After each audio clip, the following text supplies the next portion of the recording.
दत्त कोण आहेत? सर, दत्तात्रय भगवान हे चराचर ज्यांनी एका क्षणात व्यापलेलं आहे ती अशी महाशक्ती आहे. आता जसं नारद येऊन गेला हा शब्द त्रिदेवांनी ऐकला, त्यांना कळून गेलं की काहीतरी गडबड झालेली आहे. त्यावेळेस माता अनुसूया आणि अत्री महर्षींनीच भगवान शंकराच्या आई वडिलांचं कर्तव्य पार पाडलेलं होतं. बरं.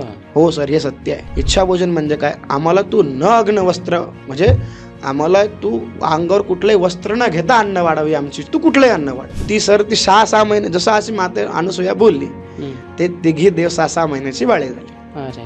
6 महिन्याची बाळे झाली सर. मग तिघांना आपल्या झालेल्या आपण केलेल्या अहंकाराबद्दल किंवा आपल्या मनात आलेल्या मत्सराबद्दल त्यांना रडू आलं. तर ते पुढं काय आहे म्हणजे दत्तात्रय? सर, सर्वप्रथम त्यांनी बाललीला सगळ्या पूर्ण केल्या. दत्तात्रय महाराज सकाळी म्हणजे ब्रह्ममुहूर्तावर काशीला आंघोळीला जातात. काशी म्हणजे एका आरतीमध्ये श्री गुरुदत्त राजमूर्ती ओवाळी तो प्रेमी आरती, मी तू पणाची गेली बोळवण एका जनार्दनी श्री दत्त द्या. जनार्दन महाराजांनी सर्वस्व दत्तात्रय महाराजांच्या, एकनाथ महाराजांनी सर्वस्व दत्तात्रय महाराजांच्या चरणावर वाहून घेतलं.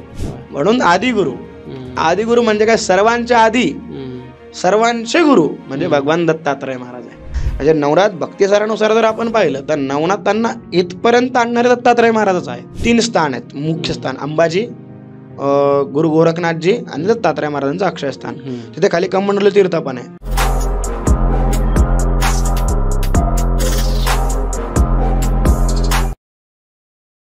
हाय, हॅलो, नमस्कार. मी डॉक्टर राज जाधव. महाराष्ट्राच्या सर्वात समृद्ध मंचावरती तुम्हा सर्वांचं पुन्हा एकदा खूप खूप खूप स्वागत आहे.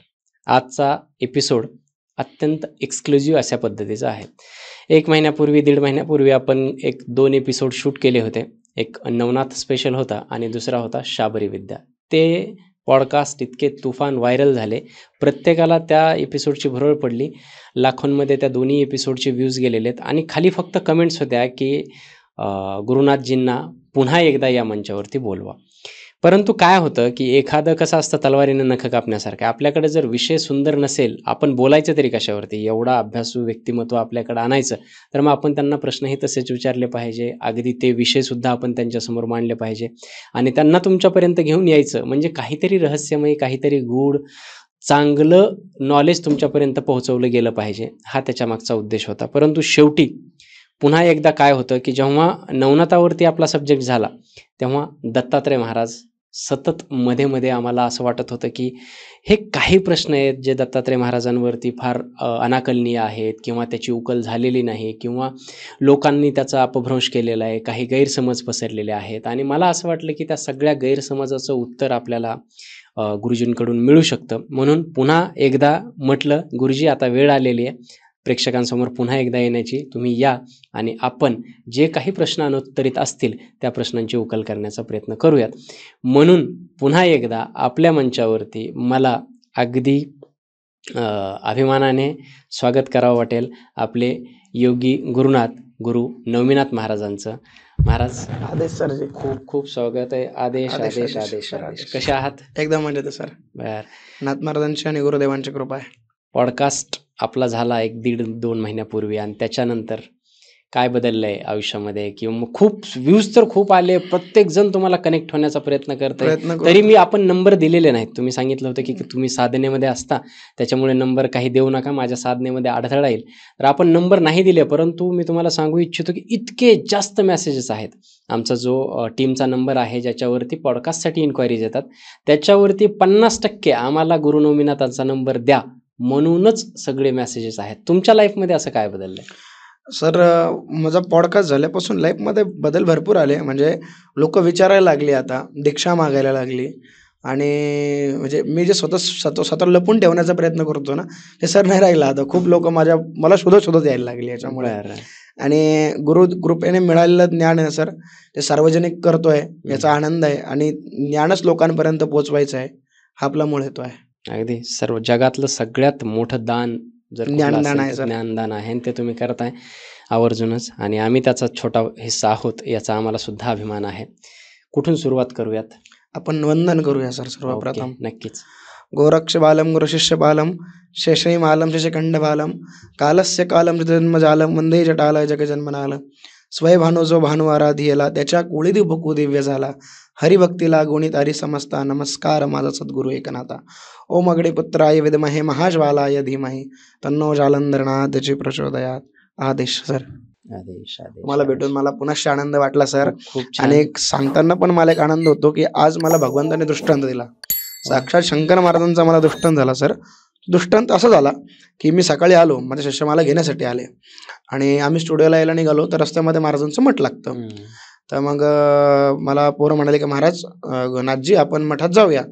म्हटलं हो, महाराजांचं बोलावणं आहे आपल्याला आज, चला दर्शन करून येऊ. आणि मठामध्ये गेलो. आज जास्त गर्दी मठामध्ये नव्हती. आम्ही महाराजांचं दर्शन केलं. दर्शन केल्याच्या नंतर पोरांचं म्हणणं पडलं का आपण महाराजांचा प्रसाद घेऊया नाथजी. म्हटलं ठीक आहे आपण प्रसाद घेऊया. मग आम्ही सर प्रसाद घेण्यासाठी गेलो. प्रसाद वगैरे घेतला महाराजांचा. आज कृपाच होती महाराजांची आमच्यावर सर. तिथून बाहेर निघालो. एक अस्तव्यस्त अवस्थेमध्ये एक साधू माझ्या शिष्याजवळ आले आणि आम्ही दोघं सोबत होतो. आणि सोबत असताना त्याला म्हणाले की चल मला तुझे प्रादेश तू मुझे प्रसाद लेकर देते. तो म्हणाला काय प्रसाद घेऊन दे मी तुम्हाला. तो म्हणे महाराजांचा प्रसाद तुला माहीत नाही का, मला सिगरेट घेऊन दे. मग त्याला म्हटलं अरे, तो म्हणे माझे गुरु बी व्यसनी नाही आणि मी पण व्यसनी नाही महाराज. म्हणजे तो साधू म्हणतो व्यसनाचा प्रश्न नाही, प्रसाद घेऊन दे. मग त्याला म्हटलं दे, साधू आहे शेवटी. त्यांनी प्रसाद घेऊन दिला. ते महाराज एक सुंदर गोष्ट बोलले, त्यांनी पैसे दिले त्यांना. आज तेरी जिंदगी में बहुत बड़ा बदल होने वाला है, तेरे गुरु को कभी छोडना नाही. असं म्हटल्याच्या नंतर मी त्याच्याकडे पाहिलं. त्याने म्हटलं काहीतरी संकेत असेल महाराजांचे. आम्ही गाडीवर पुन्हा बसलो आणि निघालो. पुढे आल्याच्या नंतर सर त्याला आपल्या स्टुडिओ जवळ त्यांनाच फोन आला. त्याने सर 3 महिन्यापूर्वी अप्लाय केला होता याला गव्हर्नमेंट जॉबसाठी. सर त्याला पेपर दिले होते त्याने आणि पेपरचा आम्ही रिझल्टची वाट बघत होतो. सर त्याला इंटरव्ह्यूसाठी फोन आला आज. हो. आणि इंटरव्ह्यूसाठी फोन आल्याच्या नंतर शक्य सर त्याचं परमनंट जॉब लागण्याची पूर्ण शक्यता आहे. तो इतका आनंदित झाला का म्हणे ह्या फोनची मी कमीत कमी म्हणे महाराज मी 3 महिन्यापासून वाट बघत होतो. आज मी मठामध्ये गेलो, महाराजांचं दर्शन घेतलं, तुमचं दर्शन घेतलं, रत्न महाराजांचं दर्शन घेतलं आणि मला इतकं दिव्य अनुभव आज आला का मी ज्या 3 महिन्यापासून ज्या फोनची वाट बघत तो मला आज आला. मग त्याला म्हटलं तुम्हाला आता सोडून दे स्टुडिओमध्ये आणि पहिले तुझे कागदपत्र कर आणि तू याला इंटरव्ह्यूला जा म्हटलं. सर त्याचा तो इतका आनंदित आहे आज. तो एकच म्हणतो का मला दत्त महाराजांची, शंकर महाराजांची आणि नाथ महाराजांची जिवंत कृपा झाली. आणि सर अचंबित आणि जिवंत येताना म्हणजे माझ्या अंगावर आत्ता घडला हा प्रसंग आत्ता घडला. काय सांगायचं महाराजांच्या कृपेबद्दल अजून. खूप छान खूप छान. जिवंत अनुभव मला शंकर महाराजांनी, दत्तात्रय महाराजांनी दिला. असं ती नोकरी त्यांना लागावी हीच अपेक्षा. हो नाही सर. आणि ते झालंय त्याचं काम. म्हणजे त्याचा विश्वास आहे खूप महाराजांवर आणि होऊन जाईल सर. जालिंदरनाथ बाबा त्याचं कार्य निश्चित करतील. ओके. पॉडकास्टच्या इंट्रोडक्शनमध्येच मी जसं बोललो की दत्तात्रयांबद्दल अनेक अनुत्तरित असे प्रश्न होते आणि मला असं वाटत होतं की आपण त्या प्रश्नाला आता वाचा फोडावी. नक्कीच सर, नक्कीच. ते प्रश्न अनुत्तरित जे आहेत त्याची उत्तरं द्यावीत. कुठून सुरुवात करायला पाहिजे आणि हे जे काही मी बऱ्याच लोकांना विचारलं परंतु मला तशी काही उत्तर मिळत नव्हती. आता जर मला प्रभू रामचंद्राबद्दल ऐकायचं असेल तर रामायण आहे, कृष्णाबद्दल महाभारत आहे. तसं म्हणजे प्रत्येकाच्या दत्तात्रयांबद्दल समग्र असं त्यांच्या ज्या लीला म्हणू शकतो किंवा त्यांची जीवनी म्हणू शकतो ही मला कुठल्या पुस्तकात वाचायला मिळेल आणि आजच्या पॉडकास्टमधून आपण कुठल्या विषयावर किंवा कुठल्या पुस्तकाला घेऊन त्याच्या कुठल्या पुस्तकाच्या आधारे, ग्रंथाच्या आधारे बोलणार आहोत. सर आज आपण दत्तात्रय महापुराणावर बोलूया जे अवधूत स्वामींनी लिहिलेलं आहे. आणि थोडा गुरुचरित्रावर बोलूया जे गंगाधर सरस्वती या महाराजांनी लिहिलेलं आहे. महाराष्ट्रामध्ये गुरुचरित्र सर्वत्र प्रचलित आहे. आता श्रावण मास चालू आहे. हो, सगळे पारायण करतात. सगळे गुरुचरित्राचे पारायण केलेले आहे. हो सर. मग आपण थोडासा गुरुचरित्राचा आधार आणि दत्त महापुराणाचा आधार घेऊया आणि त्यावर आज सांगूया. सर काय झालंय, दत्तात्रय महाराजांच्या प्रत्येकाच्या वेगळ्या वेगळ्या कल्पना, वेगळ्या वेगळ्या भ्रांती आहेत. दत्त कोण आहेत? सर दत्तात्रय भगवान हे चराचर ज्यांनी एका क्षणात व्यापलेलं आहे ती अशी महाशक्ती आहे व प्रत्येक भक्तापर्यंत पोचणारे, प्रत्येक भक्ताचं कल्याण करणारे, प्रत्येकाच्या पाठीशी आवाज देतात संकटात येऊन उभे असणारे परमेश्वर म्हणजे भगवान दत्तात्रय महाराज. आणि सर दत्तात्रय महाराजांबद्दल सांगताना दत्तात्रय महाराजांची उत्पत्ती जी झाली आहे म्हणजे प्रत्येक पुराणामध्ये, प्रत्येक ग्रंथामध्ये दत्तात्रय महाराजांच्या अवताराबद्दल एक वेगळ्या कथा आहेत. आपण दत्तात्रय महाराजांच्या जन्माबद्दलची कथा ती खूप सुंदर आहे. तिचा आधार आपल्या दत्तात्रय महापुराण गुरुचरित्रापासून आपण घेतो. काय झालं सर, आजपासून खूप काळापूर्वी म्हणजे सतयुगाच्या सुरुवातीला भगवान ब्रह्मा यांनी भगवान महाविष्णू व भगवान शिव यांना सपत्नीक ब्रह्मलोकामध्ये आमंत्रित केलं का तुम्ही ब्रह्मलोकामध्ये या आणि माझं आदरातिथ्य स्वीकार करा. आनंदाने बोलवलं त्या आनंदाला किंवा त्या आमंत्रणाला स्वीकृत करत भगवान विष्णू सहपरिवार व भगवान शिव सहपरिवार ब्रह्मलोकामध्ये गेले. ज्यावेळेस ब्रह्मलोकामध्ये गेल्याच्या नंतर भगवान विष्णूंचं ब्रह्मदेवांनी स्वागत केलं, भगवान शिवाचं स्वागत केलं आणि त्रिदेवांची मंडळी, तिघ परिवार, सगळा तो परिवार खूप वर्षानंतर त्रिदेवांचा परिवार एकत्र झाला म्हणून खूप आनंद रंगला. आनंद रंगल्याच्या नंतर त्रिमाता तिथे, माता पार्वती, माता महालक्ष्मी, माता सरस्वती, त्रिदेव भगवान शिव, भगवान विष्णू आणि भगवान ब्रह्मा, हे तिघे जण तिथे म्हणजे त्रिदेव त्रिमाता तिथे चांगला आनंद सोहळा तो चालला. आणि त्या आनंद सोहळ्यामध्ये इकडे त्यांच्या गप्पा रंगल्या. तेवढ्यात महर्षी नारद तिथे गेले. म्हणजे महर्षी नारद तिथे गेल्याच्या नंतर मग नारदाला सगळ्यांनी पहिला नमस्कार केला. नारदाने त्रिदेवांना त्रिमातेने नमस्कार केला आणि तिथे नारदाच्या कानावर त्रिमातेंचा एक विषय चाललेला होता, तो नारदाच्या कानावर पडला. तो विषय असा चालू होता का लक्ष्मीमाता म्हणता म्हणाल्या का आपण किती भाग्यशाली आहोत का आपण पातिव्रत्य धर्माचं पालन करतो आणि आपल्यापेक्षा श्रेष्ठ पातिव्रत्य ह्या जगात नाही, म्हणजे आपण किती श्रेष्ठ पातिव्रत्य आहोत. तर जसं नारद महर्षींच्या कानावर ते पडणार म्हणजे थांबा माते, असं नाहीये म्हणे. का रे नारद, असं का झालं म्हणे, तुमच्यापेक्षा श्रेष्ठ पातिव्रत्य स्त्रीचं दर्शन घेऊन मी आत्ताच येतोय. बरं. असं ऐकल्याच्या नंतर मग थोडी माता पार्वती किंवा माता सरस्वती असतील या बघायला लागल्या. म्हणे कस काय म्हणे, तुमच्यापेक्षा श्रेष्ठ आणि तेजवान पातिव्रत्य स्त्री कलियुगा म्हणजे पातिव्रत स्त्री पृथ्वी तलावर आहे म्हणे आणि त्यांचं दर्शन करूनच मी आत्ता येतोय. मग सगळ्या म्हणाले आमच्यापेक्षा श्रेष्ठ म्हणे, हो तुमच्यापेक्षा श्रेष्ठ, आमच्यापेक्षा पातिव्रत्य, हो तुमच्यापेक्षा जास्त पटीने पातिव्रत धर्माचं पालन करणाऱ्या माता अनुसूया. म्हणे कोण अनुसूया म्हणे, माता अनुसूया साक्षात श्रेष्ठ पातिव्रत धर्माचं व आपल्या पतीबद्दल एकनिष्ठ राहण्याचं एक जिवंत उदाहरण. म्हणजे ज्यांच्या तेजाने, ज्यांच्या पातिव्रत्याचं तेज इतकं आहे का सूर्य सुद्धा त्यांच्या तेजा पुढे काही नाही, म्हणजे सूर्याचा तेज त्यांच्या पुढे काही नाही. असं ज्यावेळेस माता लक्ष्मी, माता पार्वती आणि माता सरस्वतीने ऐकलं, ते म्हणाले हे खरं आहे का म्हणे, हो. ऐकल्याच्या नंतर त्यांच्या मनामध्ये अनुसूया मातेबद्दल थोडासा मत्सर निर्माण झाला, अहंकार निर्माण झाला, त्यांच्याबद्दल त्यांना जी भावना असते ती थोडीशी हे झाली. मग ते म्हणाले आता बघतेच आम्ही तिचं पातिव्रत्य कसं असतं. मग ते तिथून उठले आणि त्रिदेवांकडे आले. त्रिदेव बसलेलेच होते. मग त्रिदेव बसलेले असताना त्यांनी त्रिदेवाकडे जसं ते उठलेला, त्रिदेवाने त्यांचा बघितलं. म्हणे काय झालं म्हणे, नारद येऊन गेला. आता जसं नारद येऊन गेला हा शब्द त्रिदेवांनी ऐकला, त्यांना कळून गेलं की काहीतरी गडबड झालेली आहे. मग ते म्हणाले काय झालं म्हणे, काय नाही झालं, नारदाच्या मुखातून आम्ही ऐकलं, नारदाची वाणी अशी आहे आमच्या तिघींपेक्षा श्रेष्ठ पातिव्रत्या म्हणजे पातिव्रत्य जोपासणारी स्त्री, हिचा पातिव्रत्य तेज भयंकर आहे, अशी स्त्री या पृथ्वी तलावर आहे. तिचं पातिव्रत्य आत्ताच्या आता तुम्ही जाऊन भंग करायचं, ही आमची तुम्हाला विनवणी आहे. त्रिदेव म्हणाले हे असं असेल त्याला बघावं लागेल, असं आम्हाला करता येणार नाही. म्हणाले आम्ही तुमच्याकडे कधीच काही मागितलं नाही, तुम्ही आत्ताच्या आता जायचं आणि अनुसूयेचं पातिव्रत्य भंग करायचं. आता त्रिदेवांचा हट्ट एवढा होता का त्याच्यापुढे त्रिदेवांचं काही चाललं नाही. म्हणाले ठीक आहे, आता शेवटी एक लीलाच होती अवतारासाठी. ते म्हणाले ठीक आहे बघतो आम्ही. मग त्रिदेवांनी खरंच दिव्य दृष्टीने पाहिल्याच्या नंतर माता अनुसूयेचं जे पातिव्रत्य होतं सर ते अकल्पनीय होतं. म्हणजे माता अनुसूयेचा तेज भयंकर होता. मग त्रिदेव म्हणाले का आपण मातेकडे चाललो आहे हे खरं आहे, तिचं पातिव्रत्याची परीक्षा आपण घेतो हे पण खरं आहे, पण त्याच्या पुढे आपला सुद्धा बाहेर लागणार नाहीये. मग ते म्हणाले नाही, पण आता शब्द दिलाय पत्नीला तर आपल्याला परीक्षा घ्यावीच लागेल. मग सर त्रिदेवांनी भिक्षुकाचं रूप धरलं. सकाळचा प्रहार होता. सकाळच्या प्रहार आणि त्रिमहामुनींचं अनुष्ठानाची वेळ झाली. आत्री महामुनी सकाळी उठले, मतलब संध्या स्नान वगैरे ते सगळं आटवण्यासाठी ते नदी किनारी गेले. नदी किनारी जोपर्यंत महामुनी सगळं आटपून येत असताना माता अनुसूया आवरत होत्या सगळं. ते आल्याच्या नंतर दरवाजावर कुटीवर आलेला ओम भवती भिक्षाम देही, ओम भवती भिक्षाम देही असा आवाज त्रिदेवांनी दिला. मातेने पाहिलं का सकाळच्या प्रहारामध्ये आपल्या दारामध्ये कोणी ब्रह्मऋषी आलेत, ते उपाशी झालं नको म्हणून माता भिक्षा घेऊन बाहेर आल्या. भिक्षा घेऊन बाहेर आला. मातेने त्यांना नमस्कार केला. नमस्कार केल्याच्या नंतर त्यांनी अनुसूया मातेला विजयी भव असा आशीर्वाद दिला. सर्वप्रथम सर आमचे गुरु बाबा सांगतात बरं का सर, म्हणजे जे पण तू पाळतेस की जे कार्य तू करतेस त्याच्यावर सदैव तुझा विजय असेल माते, असा आशीर्वाद त्रिदेवांनी पहिलेच देऊन टाकलं होतं. विजयश्री म्हणू आपण त्याला. असा आशीर्वाद मातेला पहिलेच त्रिदेवांचा होता, कारण शेवटी त्रिदेवांची आईच आहे सर. आणि म्हणजे मध्ये एक प्रसंग पण सांगतो सर.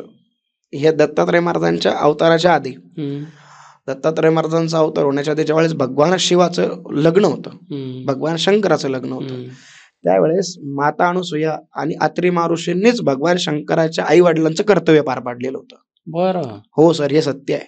म्हणजे महादेवांच्या शिवमहापुराणातले बरं का सर, महादेवांच्या वडिलांचं जे कार्य लग्नामध्ये केलं जातं ते ऑलरेडी अत्री महामुनींनीच केलं होतं. बरं. हो, आणि आईचं कार्य जे आहे गंठन अनुसूया बांधणे मातेने वगैरे सगळे हळद लावणे म्हणजे भस्म लावलं महाराजांना, ते सगळं माता अनुसूयाने केलं होतं. अशा नात्यानेही ती माता अनुसूया ही त्रिदेवांच्याही पहिल्यापासूनच होती, असा विषय होता. आणि मग आपण आता आपल्या कथेकडे येऊया. हे सत्य बरं का सर, हे शिवमहापुराणात विधिलिखित आहे अक्षरशः. अच्छा. हा, आणि मग ते आल्याच्या नंतर आशीर्वाद दिला, विजयी भव मातेश्वरी. ते कारण तिने साधू म्हणून दर्शन केलं ना, मग ती म्हणाले भिक्षा घेऊन आली, तर म्हणे नाही आम्हाला इच्छा भोजन पाहिजे, इच्छा भोजन नाही म्हणे. मग ते म्हणाले इच्छा भोजन काय, तुम्हाला जे लागेल ते तुम्ही एक काम करा, स्नान वगैरे आटपून घ्या. मग त्यांनी त्यांना स्नान करायला सांगितलं, त्यांनी पाटे टाकले आणि बसा म्हणली पाटावर. मग त्यांनी सगळं स्नान वगैरे आटपलं साधन आणि ते पाटावर बसले. पाटावर बसल्याच्या नंतर मातेश्वरीने विचारलं काय तुम्हाला काय खायचं, मी तुम्हाला ते करून देते, तुम्हाला हवं ते नैवेद्य मी तुम्हाला देते. मग ते म्हणाले का नाही आम्ही इच्छा भोजन मागण्यासाठी आलेलो आहे. इच्छा भोजन म्हणजे काय, आम्हाला तू न अग्न वस्त्र, म्हणजे आम्हाला तू अंगावर कुठलंही वस्त्र न घेता अन्न वाढावी आमची, तू कुठलंही अन्न वाढ. नग्न.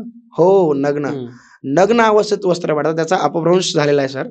आता काही पुराणांमध्ये किंवा काही ग्रंथांमध्ये अशी सुद्धा भ्रांती आहे, कन अग्न, नग्न शब्दाचा अर्थ हा सांगितलाय त्यांनी, कन अग्न म्हणजे ज्याच्यामध्ये अग्नीचा कुठेही वापर केला जात नाही, न अग्न करता शिजवलेला न अग्न. ओके. न अग्न अशा अन्न आम्हाला दिलं तरी चालेल. आणि काही ठिकाणी असा नग्न आवाज म्हणजे कुठले अंगावर वस्त्र न ठेवता मातेश्वरी तू आम्हाला वाढायचं. ओके. दोन कळलं. हा सर, असं आहे. म्हणजे बरेचशा गुरु लोकांकडून सानिध्यामध्ये ऐकत असताना हा शब्द सुद्धा आम्ही ऐकलेला आहे. पण सर याच्यामध्ये काय झालंय का, ती एक दत्ता महाराजांच्या जन्माची एक लीलाच होती सर ती सगळी. मग त्यामुळे काय झालं, त्याने तिथे हा शब्द वापरला का न अग्न वस्त्र वाढाय, नग्न आम्हाला तू अन्न वाढायचं, जे पण अन्न तू देशील आम्ही खाऊ मात्र, पण तू नग्न आम्हाला वाढायचं. मग नग्न अन्न वाढायला लागलं, माणूस आहे मातेला थोडस विचलित झाली मातेश्वरी. आणि विचलित झाल्याच्या नंतर हो म्हणे, ती तिथे हा म्हटली, मध्ये आली आणि तिच्या डोळ्यामध्ये अश्रू आले. भगवंता काय माझी परीक्षा घेतोय, माझी परीक्षा काय अशी घेतोय का आज माझ्या दारामध्ये साधू आले आणि साधूंनी माझ्याकडे अशी अपेक्षा ठेवली, बरं इकडे माझं पातिव्रत्य मला भंग करायचं नाहीये आणि इकडे जर ही साधू रुष्ट होऊन गेली तर साधूचा अपमान केल्याचं ते पातक लागेल, आणि साधू जर अनाहारी गेला तर ते पातक लागेल. दोघीकडून पातक तर तय होतं. मग आता काय करायचं सर, शेवटी जगतजननी आहे ती मातेश्वरी, माता आहे ती. तिचं ते एवढं होतं सर का तिने विचार केला का माझं जर पातिव्रत्य, मी माझ्या पतीबद्दल एकनिष्ठ असेल, मी माझ्या पतीची मनोभावे पूजा केली असेल, तर ही बाळा आत्ताच्या ही तेही देव आत्ताच्या आत्ता ही बाळ झाली पाहिजे. ती सर ती 6 महिने, जसं अशी माता अनुसूया बोलली, ते तिघी देव 6 महिन्याची बाळे झाली. अरे 6 महिन्याची बाळे झाली सर. आणि रडायला लागली, रुदन करायला लागली. अत्री मुनींच्या आश्रमामध्ये छोट्या छोट्या मुलांचा आवाज गुंजायला लागला. मातेने पाहिलं की तिच्या तेजाने लहान मुलं बाळ झाली आहे. मग तिने हृदयाशी लावले, स्तनपान केले, पाळणा लावला घरामध्ये, आणि त्या पाळण्यामध्ये तिघी बाळा तिने झोपू घातली. म्हणजे ते ब्रह्मा विष्णू महेश बाळे झाले. ते म्हणतात अनुसूयेचे सत्व आगळे, तिन्ही देवे झाली बाळे. आणि मग मातेश्वरीने ते तिघी देव बाळे केली. थोड्या वेळाने अत्री महामुनी आले. अत्री महामुनी आल्याच्या नंतर मग त्यांनी पाहिलं का पाळणा लागलाय, त्या पाळण्यात बाळ आहेत. मग मातेला विचारलं का अनुसूया अगं ही कोण बाळ आहे, कोणाची बाळ आहेत. मातेने सांगितलं का जसं त्यांनी पाहिलं ते ओळखलं का हे त्रिदेव आहे, ते परीक्षा घेण्यासाठी आले. मग अत्री महामुनींना कळून गेलं, बरं ही बाळे त्रिदेवच आहेत, बरं राहू दे, यांना पाळण्यामध्येच राहू दे आता. आणि त्यांनी तिच्या पतिव्रताचं खरंच कौतुक केलं का तू इतके पातिव्रत, तुझं एकनिष्ठ की तुझ्यामध्ये देवांना सुद्धा लहान बाळ करण्याची ताकद आहे. थोडा वेळ गेला, प्रहर गेला, आणि वेळ गेल्याच्या नंतर इकडे तिघी देवी वाट बघायला लागले, आता येतील माझे देव, पातिव्रत भंग. ते काय आलेच नाही. त्याने आले नारद, बरं ज्यांची वाट बघते ते आले, ज्यांची वाट बघत नव्हते ते आले. मग नारदाला पाहुणे म्हणाले का काय नारदा कुठे आहे. म्हणजे तुम्ही करायला काय गेलात आणि झालं काय, आता जा म्हणे अत्रि महामुनींच्या आश्रमामध्ये आणि बघा काय झालंय. ह्या दिव्यांना वाटलं काय झालंय नेमकी. म्हणे बघा अनुसूयमतेचं पातिव्रत्य भंग करायचं होतं काय तुम्हाला, बघा त्यांनी काय केलंय. मग ते आले आश्रमामध्ये. पाहिलं तर ते त्रिकीदेव्यांनी पाहिलं तर ते बाळे लहान लहान झालेली होती. बरं लहान झाली. मग त्यांनी विचारलं अनुसूया मातेला, आमचे पतिदेव इथे आले होते कुठे गेले. अनुसूया माता म्हणे तुमचे पती इथे आले होते ते खरं आहे, पण आता ते झोपी गेलेत म्हणे. ही बाळे आमचे पती आहेत. म्हणे हो ते बाळ तुमचे पती आहेत. मातेश्वरी ते काय माहित नाही म्हणे आम्हाला, आमची पती आम्हाला परत द्या, पती आम्हाला परत द्या. माते म्हणे काय पाळणं त्याची ओळखा आणि घेऊन टाका. बरं तिघी सारखे संकट तिघी देवांना पडलं. आता नेमकी कोणाचा पती कोणी उचलायचा बरं का सरजी, तर कोणाचे पती कोणी उचलायचे. मग आता तिघी देव तर म्हणजे आता त्रिदेव आहेत ते तिघी सारखे, तिघी श्याम म्हणजे तिघी त्यांचं रूप सुंदर, तेजसायम सगळं सुंदर. मग तिघांना आपल्या झालेल्या आपण केलेल्या अहंकाराबद्दल किंवा आपल्या मनात आलेल्या मत्सराबद्दल त्यांना रडू आलं. आणि तिघी देवी म्हणजे तिघीच्या माता होत्या, लक्ष्मी माता, सरस्वती माता, पार्वती माता, ह्या खिन्न झाल्या मनामध्ये आणि डोळ्यात अश्रू आले. आणि अनुमानुसया माते पुढे गेले की माता आम्हाला क्षमा कर, आम्हाला आमची चूक कळाली आहे, आम्ही तुझ्या पातिव्रत्याची परीक्षा घेण्याचा प्रयत्न केला पण तू आमचीच परीक्षा घेऊन टाकली, माते आम्हाला क्षमा कर. असं केल्याच्या नंतर अत्रि महामुनी तिथे आले. अनुसूया मातेला सांगितलं काय जाऊ दे अनुसूया यांना क्षमा कर. माते म्हणजे क्षमा करण्यासारखं त्यांनी काही कार्यच केलेलं नाहीये, हे विधिलिखित होतं जे झालं, ही लीला होती जी झाली आहे. असं म्हटलं अनुसूया मातेने पाणी शिंपडलं. असं पाणी शिंपडलं सर तिघी देव परत आपल्या रूपामध्ये आले. आणि तिघी देव आपल्या रूपामध्ये आल्याच्या नंतर तिघी देवांनी तिघी मातेने अनुसूया मातेला अत्रि ऋषीला नमस्कार केला आणि सांगितलं का ह्या जगामध्ये अत्रि महामुनींसारखी अनुसूया मातेसारखी पातिव्रत्य स्त्री पुन्हा होणे नाही. जगदंबा साक्षात जिच्यामध्ये सर्व देवांचा वास आहे अशी माता अनुसूया. तिघी देवांना नमस्कार केला आणि तिघी देव आणि तिघी देव जायला लागल्या.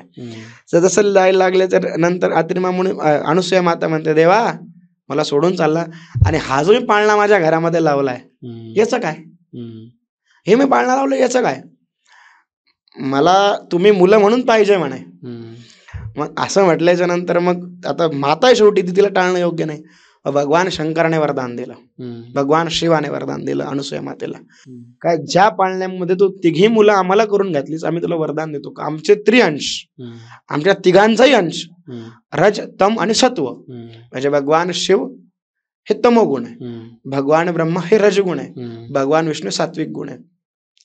रज तम सत्व ही तिघ गुण तुझ्या पोटी अवतार घेतील माता, एकत्रित अवतार घेतील आणि तुझ्या पोटी त्रिगुणात्मक त्रयमूर्ती ही अवतार धारण करेल असा आशीर्वाद दिला. आणि सर ते निघून गेले तिथून, अदृश्य झाले. सर सांगितल्याप्रमाणे भगवान शंकराच्या वरदानाप्रमाणे मार्गशीर्ष पौर्णिमेला, मार्गशीर्ष पौर्णिमेला संध्याकाळची अनुसूया मातेला त्रिसंतान झाल्या. सर त्रिसंतान झाल्या म्हणजे त्रिसंतान झाल्या आणि ते इतक्या दिव्य आणि इतक्या तेजस्वी होत्या का त्या संतानांचा हिशोब नव्हता. आणि जसं त्यांचा जन्म झाला ही सगळी सृष्टी एकदम तेजोमय झाली. भगवान दत्तात्रयांचा साक्षात अवतार झालेला होता त्या क्षणामध्ये. आणि भगवान दत्तात्रयांचा मग तुकाराम महाराजांचा एक अभंग आहे, 3 शिरे 6 हात तया माझा दंडवत, काखे झोळी पुढे श्वान, नित्य जाणवीचे स्नान, माता शोभे जटाभार, अंगी विभूती सुंदर, शंख चक्र गदा हाती, पायी खडावा गर्जते, तुका म्हणे दिगंबर तया माझा नमस्कार. म्हणजे काय तुकाराम महाराज म्हणतात, जगद्गुरु तुकोबाराय म्हणतात का मी दत्तात्रय महाराजांची मूर्ती पण साक्षात त्यांना नमस्कार केला. का कसा जन्म दत्तात्रय महाराजांचा, ज्यांना 3 शिरा आहेत सर, 3 शिरा आहे, त्रयमुख आहे, 6 त्यांच्या हात आहे, एका हातामध्ये त्रिशूळ आहे, एका हातामध्ये डमरू आहे, एका हातामध्ये कमंडूल, एका हातामध्ये माळ आहे, एका हातामध्ये पुष्प आहे, एका हातामध्ये चक्र आहे. असे दत्तात्रय महाराज त्यांनी मला म्हणजे अशा दिव्य विभूतीचा जन्म हा मार्गशीर्ष पौर्णिमेला संध्याकाळच्या वेळेस अनुसूया मातेच्या पोटी झाला. आणि दत्त म्हणजे काय वरदान स्वरूप मिळालेले, भगवान शंकराचे वरदान रूपी मिळालेले दत्त. आपल्यामध्ये दत्त म्हणजे काय दिला, भगवान शंकराचे स्वरूप, भगवान शंकराचे वरदान स्वरूप ज्याच्यामध्ये त्रिदेवांचाही अंश आहे. बरं का सर, असे भगवान दत्तात्रय महाराज अनुसूया मातेच्या पोटी जन्माला आले सर. सर हो, आता ह्याच्यामध्ये गुरुचरित्रामध्ये कसं आहे, गुरुचरित्रात सांगताना गंगाधर सरस्वतीचे लेखक आहेत, ते काय म्हणतात की दत्तात्रय महाराजांचा अवतार झाला तर तो फक्त विष्णूचा अवतार आहे, हो. असं गंगाधर सरस्वती म्हणतात. त्यांचं म्हणणं असं आहे, चंद्र, भगवान चंद्र हा शिवाचा अवतार आहे, ब्रह्मदेवाचा, हा सॉरी ब्रह्मदेवाचा अवतार आहे. दुर्वासा हा शिवाचा अवतार आहे आणि विष्णू हे दत्तात्रयांचे अवतार आहे. आता त्याच्यामध्ये मी तुम्हाला एक सांगतो, आता हे गुरुचरित्र झालं. एका पुराणामध्ये असं का चंद्र, जे मी पहिले बोलता बोलो का चंद्र हा शिवाचा अवतार आहे, बरं, दुर्वासा हा ब्रह्माचा अवतार आहे, ब्रह्मऋषी म्हणतो आपण त्यांना म्हणून, आणि दत्त हा विष्णूचा अवतार आहे. असं एका म्हणजे ते दत्तचरित्र म्हणून ग्रंथ आहे, त्याच्यामध्ये म्हणजे काही ठिकाणी वेगळ्या वेगळ्या गाथा मिळतात. पण दत्त महापुराण जे म्हणते ना, दत्तात्रय महाराजांचे अवधूत स्वामींनी लिखित केलेलं आहे. दत्तात्रय महापुराणामध्ये दत्तात्रय महाराज अवधूत स्वामी काय लिहितात का त्रयमूर्ती, साक्षात त्रयमूर्तीचा अवतार तिथे झाला आहे, ज्यांना जन्मतः साथ आहे. म्हणजे आपण दत्तात्रय म्हणजे कितीतरी काही ठिकाणी दत्तात्रयांची बालमूर्ती बघायला मिळते, जे जुने फोटो आहेत महाराजांचे कृष्णासारखे, त्याच्यामध्ये बाल दत्तात्रय आहे, छोटे छोटे शस्त्र हातामध्ये आहे, छोटे छोटे श्वान हातामध्ये. असे भगवान दत्तात्रय महाराज अनुसूया मातेच्या पोटी आले आणि अनुसूया मातेने मध्ये पाळण्यात घातले आणि मार्गशीर्ष पौर्णिमेला दत्तात्रय महाराजांचा जन्म झाला. बरोबर. दत्त अवधूत पुराण दत्तात्रय महापुराण आपल्याला सांगतं. आणि त्यानंतर मग दत्तात्रय महाराजांच्या ह्या भूतलावर जे कार्य होतं ते सुरू झालं. सर बऱ्याचदा काय होतं की आता हे जन्माची स्टोरी बऱ्याच लोकांना माहिती होती, तुम्ही त्याच्यामध्ये थोड्याशा 1-2 वेगळ्या गोष्टी घातल्यामुळे अजून कमाल आली. दत्तात्रयांचा जन्म झाला, ही जन्माची कहाणी फार प्रचलित आहे. परंतु जन्म झाल्याच्या नंतर पुढे दत्तात्रयांनी काय त्यांची जीवनी होती, काय कर्म केली, त्यांना कुठून दीक्षा मिळाली का, त्यांनी तपश्चर्या कशी केली, आज ते सगळ्या जगाचे गुरु मानले जातात, आदिगुरु मानले जातात, तर ते पुढे काय आहे म्हणजे दत्तात्रयांनी? सर सर्वप्रथम त्यांनी बाललीला सगळ्या पूर्ण केल्या. म्हणजे अनुसूया मातेने ज्यासाठी म्हणजे की जे शिशुलीला म्हणजे जेवढ्या शिशुलीला बाळाकडून ज्या अपेक्षा होत्या त्या पूर्ण केल्या. सर सगळं म्हणजे आईच्या अपेक्षा पूर्ण केल्या. बालपणाचं सुख आई वडिलांना त्यांनी भरपूर दिलं, म्हणजे अट्टही केले, रडले सुद्धा, वडिलांकडून वेद शिकले, वेदाभ्यास घेतला. दत्तात्रय महाराजांनी अत्री महामुनींकडून सगळं शिकले. आणि त्यानंतर अत्री महामुनी म्हणजे एकनाथ महाराजांच्या एका अभंगामध्ये दत्तात्रय महाराजांना अत्री ऋषींकडून उपदेश झालाय असं पण एकनाथ महाराज लिहितात. हो. मग दत्तात्रय महाराजांनी आपल्या वडिलांकडून जेवढा वेद अभ्यास करायचा तो केला. पण दत्तात्रय महाराजांना अशा काही गोष्टी म्हणजे आता जन्मताच ते अवधूत होते, जन्मताच अवधूत असल्यामुळे दत्तात्रय महाराजांना अशा काही गोष्टी प्राप्त करायच्या होत्या का एका खूप तपस्वी व्यक्तीमध्ये त्या असल्या पाहिजे. म्हणून दत्तात्रय महाराजांनी ह्या सगळ्या भूतालाचा अभ्यास सुरू केला. सर माता अनुसूया आणि ऋषींचं दर्शन घेऊन दत्तात्रय महाराज तीर्थयात्रेला म्हणजे भ्रमणाला निघाले. त्यांच्या आयुष्यामध्ये भ्रमण करत असताना सर त्यांचं जे भ्रमण होतं ते 68 वर्षांचं होतं. त्या 68 वर्षांच्या भ्रमणामध्ये दत्तात्रय महाराजांनी सगळं पाहिलं, जल अग्नी तत्व म्हणजे सगळं, ही पूर्ण सृष्टी पाहिली. अशामध्ये सर त्यांनी 24 प्रकारचे गुरु केले. दत्तात्रय महाराजांना एक गुरु कुठलाही नाहीये, म्हणजे पंचतत्व हे दत्तात्रय महाराजांचे गुरु आहे. त्याच्यामध्ये कबूतर पण आहे, मधुमक्खी म्हणजे मधमाशी पण दत्तात्रय महाराजांची गुरु आहे बरं का सर. म्हणजे दत्तात्रय महाराजांनी प्रत्येक कबूतर पण त्याच्यामध्ये येतं, त्या 24 गुरूंमध्ये 5 तत्व येतात, म्हणजे अग्नी, जल, आकाश, वायू, पृथ्वी, ही सगळी म्हणजे सगळे तत्व दत्तात्रय महाराजांनी प्रत्येकाकडून काहीतरी शिकलंय. म्हणजे दत्तात्रय महाराजांनी अग्नीकडून शिकलंय का आपण सगळं सहन करायचं आणि त्याला पवित्र करायचं. म्हणजे आपल्याकडे कुठलाही व्यक्ती, आता अग्नी काय करते, सगळ्या प्रकारच्या समिधा सगळं स्वतःमध्ये घेते, सगळं घेते आणि त्याला भस्म करते आणि त्याला पवित्र करते. बरोबर. मग दत्तात्रय महाराजांनी त्याच्याकडून काय शिकलं का कोणी आपल्याकडे आलं त्याला शरणागती द्यायची सर्वप्रथम, आणि तो किती जरी असला त्याच्या डोक्यावर असतं ठेवून त्याला पवित्र करायचं, त्याला चांगला मार्ग दाखवायचा. बरोबर. आकाशाकडून दत्तात्रय महाराजांनी काय शिकलं, विशाल करायचं, म्हणजे सदैव आपले मोठे विचार ठेवायचे. बरोबर. पृथ्वीकडून शिकले, जलाकडून शिकले, सगळ्याकडून दत्तात्रय महाराजांनी 24 प्रकारचे दत्तात्रय महाराजांनी या सृष्टीतलावर गुरु केले. प्रकृतीच्या 24 गुणांना दत्तात्रय महाराजांनी गुरु केला.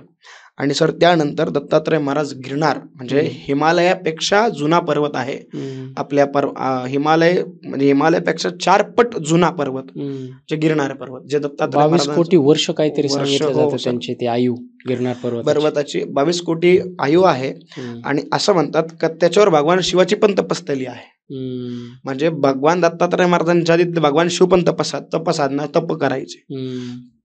म्हणजे एकदा भगवान शंकर समाधीसाठी गिरनार पर्वतावरून बसले तेव्हा पार्वतीमध्ये 33 कोटी देवांसोबत तिथे शोधायला आले होते त्यांना. म्हणून तर पार्वती मातेचं पण अंबाजी म्हणून स्थान आहे असं. तर तिथे दत्तात्रय महाराजांनी 12,000 वर्ष तप केलं. हो सर, हो. तिथे अक्षय स्थान आहे दत्तात्रय महाराजांचं. तिथे 12,000 वर्ष दत्तात्रय महाराजांनी तप केलं आणि स्वतःला अवधूत मूर्ती बनवून घेतलं. म्हणजे तप केल्याशिवाय, म्हणजे तपल्याशिवाय कुठलाही माणूस तपी होत नाही. त्यांनी ते म्हणजे ते म्हणतात ना, पहिला मेरूच्या शिकारी एक योगी निराकारी. म्हणजे दत्तात्रय महाराजांनी तप करून आपल्या स्वतःमध्ये सगळ्या सृष्टीत गुरु बनण्याचे जेवढे गुण असतात ते तपाद्वारे दत्तात्रय महाराजांनी ग्रहण केले. सगळ्या गुणांना ग्रहण केले आणि मग दत्तात्रय महाराजांची तिथून यात्रा सुरू झाली. तप पूर्ण झाल्याच्या नंतर अक्षय स्थानावर दत्तात्रय महाराजांचा आजही निवास आहे सर. दत्तात्रय महाराजांचा दिनक्रम आहे सर. दत्तात्रय महाराज सकाळी म्हणजे ब्रह्ममुहूर्तावर काशीला आंघोळीला जातात. काशी म्हणजे एका आरतीमध्ये श्री गुरुदत्त राजमूर्ती ओवाळी तो प्रेमे आरती, त्याच्यामध्ये महाराजांचं वर्णन असं सांगितलंय का काशी क्षेत्रे स्नान करीतो. सकाळी महाराज आंघोळीला काशीमध्ये असतात. करीवर भिक्षेला जातो म्हणजे भिक्षा मागण्यासाठी. दुपारी करवीर कोल्हापुरात असतात. माहूर निद्रेला जातो म्हणजे माहूर पर्वतावर, तिथे त्यांच्या आईचं मातेचं स्थान आहे, तिथे महाराज निद्रा करतात. आणि गिरणारी राहतो म्हणजे गिरणारी महाराजांचं आजही वास्तव्य, अक्षय वास्तव्य. दत्तात्रय महाराज चिरंजीवी व्यक्ती सर. म्हणजे जसं त्यांचा उल्लेख जरी चिरंजीवांमध्ये नसला पण त्यांना ना अंत होता ना उल्लेखाची सुद्धा गरज नाही. दत्तात्रय महाराज एक अनंत, अखंड आणि अविश्वसनीय आणि एक म्हणजे म्हणून आपल्याकडे शब्द नाही दत्तात्रय महाराजांवर बोलायला, इतकी महान विभूती आहे सर. आणि चिरंजीव आहे, रोज भ्रमण आहे, रोज भक्तांचं रक्षण करण्यासाठी ते विविध ठिकाणी धावपळ करत असतात. नाही, एक फार विशिष्ट वाटतं की म्हणजे आता भगवान विष्णूचे 10 अवतार आहेत, शंकरांचे सुद्धा, भगवान शंकराचे हनुमानजी त्यांना अवतार मानले जातात. असे वेगवेगळे अवतार, त्यांना रुद्रावतार आहेत वेगवेगळे. ब्रह्मदेवाने ही सृष्टी निर्माण केलेली आहे. ह्या जगात जेवढं नॉलेज आहे ते ब्रह्मदेवापासून आलेले म्हणतात. हे तिन्ही देव एकत्र येऊन जी विभूती तयार झाली असेल ती दत्तात्रय. म्हणजे किती पॉवरफुल किंवा त्यांच्यामध्ये किती शक्ती म्हणा, आपण सर ते पाहू नाही शकत. म्हणजे का पाहू नाही शकत? एकनाथ महाराजांनी जी आरती लिहिलेली आहे दत्तात्रय महाराजांची, एकनाथ प्रत्येक आरतीमध्ये आपण देवाचं स्वरूप वर्णन करतो नाही का, त्रिगुणात्मक. आता दत्तात्रय महाराजांवर बोलताना एकनाथ महाराज काय म्हणतात माहिती का? त्रिगुणात्मक त्रयमूर्ती दत्त हा जाना, पहा नाही म्हणते महाराज. पहिले जाना तुम्ही दत्तात्रय कोण आहे. दत्तात्रय हा जाना, दत्तात्रय कोण आहे, कुठून आलेत आणि कशा स्वरूप आहे. म्हणजे शांती ब्रह्मा श्रीमंत श्री एकनाथ महाराज ज्यावेळेस त्यांना दर्शन झाले दत्तात्रय महाराजांनी सर, तर सर अशा अक्कल आणि विकल परिस्थितीमध्ये दत्तात्रय महाराजांनी त्यांना दर्शन दिले ना का तुम्ही आपण विश्वास पण ठेवणार नाही. काय प्रसंग असा आहे सर, जेव्हा शूलभंजन पर्वतावर देवगिरीचे एक जनार्दन स्वामी महाराज हे शांती ब्रह्मा श्रीमंत श्री एकनाथ महाराजांचे गुरु, हे कलियुगात दत्तात्रयांचे खरे शिष्य बरं का सर. जनार्दन स्वामी ज्यांना दत्तात्रयांनी सहज स्वरूपात डायरेक्ट दर्शन देऊन अनुग्रहित केलं. म्हणजे दत्तात्रय एकनाथ महाराजांचा एक अभंग आहे, दत्तात्रय परंपरा सहस्त्र अर्जुन यदु दुसरा, जनार्दन शिष्य तिसरा केला खरा कलियुगी. हा अभंगाची ती ओळ आहे. त्याच्यामध्ये सतयुगामध्ये त्रेतायुगामध्ये दत्तात्रय महाराजांनी सहस्त्र अर्जुनाला दीक्षा दिली, द्वापर युगामध्ये यदुराजाला दीक्षा दिली, कलियुगामध्ये जनार्दन स्वामींना दीक्षा दिली सज्ज स्वरूपामध्ये. असे उपदेश दत्तात्रय महाराजांचे सगळ्यांना आहे. पण सहज स्वरूपापूर्ण अवतारामध्ये येऊन रितसर अनुग्रहित जर त्यांनी दत्तात्रय महाराजांनी कलियुगामध्ये केलं असेल तर जनार्दन स्वामींना केलं देवगिरीच्या. आणि त्याच्यानंतर ज्यावेळेस एकनाथ महाराजांचं पूर्ण अध्ययन पूर्ण झाला, अभ्यास पूर्ण झाला, सगळ्या गोष्टी पूर्ण झाल्याच्या नंतर एकनाथ महाराजांना दत्तात्रय अनुग्रह द्यायचा होता जनार्दन स्वामी महाराजांना. त्यावेळेस जनार्दन स्वामींनी एकनाथ महाराजांना आदेश केला का तिथे 12 किलोमीटर देवगिरीपासून शूलभंजन नावाचा पर्वत आहे. तिथे 2 शेळ्या आहेत. एक शेळेवर एकनाथ महाराज तप करायचे आणि एक शेळेवर बसायचे. तर त्या शेळ्यांचे असं आहे कधी जी बाहेरची शेळा आहे तिच्यावर कुठलाही दगड जर घेतला ना तुम्ही आणि त्याच्यावर मारला ना तर वेगळ्या वेगळ्या स्वरांचा आवाज येतो. बरं. हो, पूर्ण जंगल. म्हणजे आता तिथे जायला भीती वाटेल. शूलभंजन पर्वतावर असा पर्वत आहे. तर त्यावेळेस काय असेल तर शूलभंजन पर्वतावर दत्तात्रय महाराज एकनाथ महाराज ते गेले आणि एकनाथ महाराज तिथे गेल्याच्या नंतर जसे एकनाथ महाराज बसतात त्यांना समाधी लागते. समाधीची उच्च अवस्था एकनाथ महाराजांना प्राप्त झाली. आणि मग तिथे एकनाथ महाराज तपसाधना करत असताना तिथे जनार्दन स्वामी महाराज त्यांना भेटायला गेले. मग जनार्दन स्वामी महाराज तिथे भेटायला गेल्याच्या नंतर जनार्दन स्वामी तिथे बसलेले होते. एकनाथ महाराजांची साधना पूर्ण झाली. त्यांनी गुरुदेवांना नमस्कार केला. गुरु आले, नमस्कार झाला. मग त्यांनी सांगितलं का अशा प्रकारे माझी साधना व तपसिद्धी चालू आहे. जनार्दन स्वामींना आनंद झाला. तेवढ्या सर तिथे काय झालं, एक मलंग म्हणजे काय, एक अस्तव्यस्त एकदम फकीर, याच्या अंगाला पूर्णपणे माती भस्म हे लागलेलं होतं. दिसायला एकदम विद्रूपणी दिसत होता. त्याचे केस विस्कटलेले, त्याच्यात चेहरा पूर्णपणे दिसत नव्हता. अंगावर म्हणजे फाटके कपडे, अंगाचा एक व्यस्त प्रकारे वास येत असलेला. त्याच्या एक बगलामध्ये एक छोटीशी झोळी, तिला पण छिद्रे पडलेले. आणि कुत्री घेऊन तो आलेला होता. अशी छोटीशी कुत्री होती, तिच्यासोबत तो आलेला होता. त्याला पाहूनच भीती वाटेल असा तो एकदम अस्ताव्यस्त विक्राळ त्याचं ते रूप. मग ते पाहून एकनाथ महाराज थोडेसे झाले की बाबा हे कोण आहेत. त्यांना येताना पण जनार्दन स्वामी त्यांना नमस्कार केला. आता जनार्दन स्वामीने त्यांना नमस्कार केल्याच्या नंतर एकनाथ महाराज म्हणाले का यांना आपल्या गुरुनी नमस्कार केला, याचा अर्थ हे काहीतरी दिव्य विभूती आहे. पण यांना ते लक्षात आलं नाही. तरी एकनाथ महाराजांनी नमस्कार केला. नमस्कार म्हणाले. मग ते बसल्याच्या नंतर जसे दोघं बसले, त्या साधूनी काय केलं, आपल्या झोळीमध्ये एक सुवर्णाचं भांडं काढलं, पात्र काढलं आणि एकनाथ महाराजांकडे दिलं. आणि जा ते कुत्रीचं दूध काढून आण म्हणे. आता एकनाथ महाराज म्हणे कुत्रीचं दूध, हो जा काढून आण म्हणे. एकनाथ महाराज आले. आता गुरु त्यांचा आदर करता काहीतरी विभूती असेल म्हणून ते त्या सोन्याच्या भांड्यामध्ये सुवर्णाचं पात्र होतं सर ते, त्याच्यात ते कुत्रीचं दूध काढू लागले. ते कुत्रीचं दूध काढून त्यांच्या पुढे त्यांनी नेऊन ठेवलं. त्यांनी परत त्या पाटक्या झोळीमधून भाकरीचे 2-4 तुकडे काढले आणि तुकडे काढले आणि ते तुकडे त्याच्यात कुस्केरले त्या दुधामध्ये आणि ते खायला लागले. अक्षरशः म्हणजे केळस यावा असा प्रकार ते सुरू झाला. आणि ते एकनाथ महाराजांना केळस आली, काय चालू आहे. बरं ते खात होते आणि त्यांनी काय केलं, ते जनार्दन महाराजांना पण प्रसाद म्हणून दिला. बरं म्हणजे एकनाथ महाराजांना नवल या गोष्टीचं वाटलं का तेच खात आहे, ठीक आहे, माझे गुरु पण खात आहे. आणि जनार्दन स्वामी महाराज पण तो प्रसाद म्हणून ते ग्रहण करू लागले. दोघांनी ते संपवलं आणि संपवल्याच्या नंतर दोघांनी ते पात्र तसंच ते होत आणि दोघांनी त्याच्यामध्ये चूळ भरली. हो सर, चूळ भरली. म्हणजे एकनाथ महाराजांनी, जनार्दन स्वामींनी पण आणि त्या साधूंनी पण, मलंग साधू, मलंग फकीर असा उल्लेख, चूळ भरली ती त्याच्यात टाकली. तर त्याच्यात टाकल्याच्या नंतर ते पात्र धरलं, त्याला म्हणे त्या तळ्यावरून धुवून आण म्हणे. तिथे शूलभंजन पर्वतावर खाली ते सूर्यकुंड आणि चंद्रकुंड आहे, 2 प्रकारचे कुंड. नाथ महाराज स्नान करून साधनेला जायचे. आणि मग ते आले आणि दत्तात्रय महाराजांनी विचार केला त्या पात्राकडे बघत असताना, का ज्या अर्थी माशे गुरु त्यांचं एवढं ऐकताय, त्यांचं उष्टग्रहण करत आहे, खात आहे, 100% ही काहीतरी मोठी अवस्था. म्हणून एकनाथ महाराजांनी ते जे पाणी होतं ते पिऊन घेतलं, चूळ भरलेलं. हो सर. हा, जसं ते पाणी एकनाथ महाराजांनी पिलं, एकनाथ महाराजांना त्याच ठिकाणी समाधी लागली, एकदम समाधी लागली.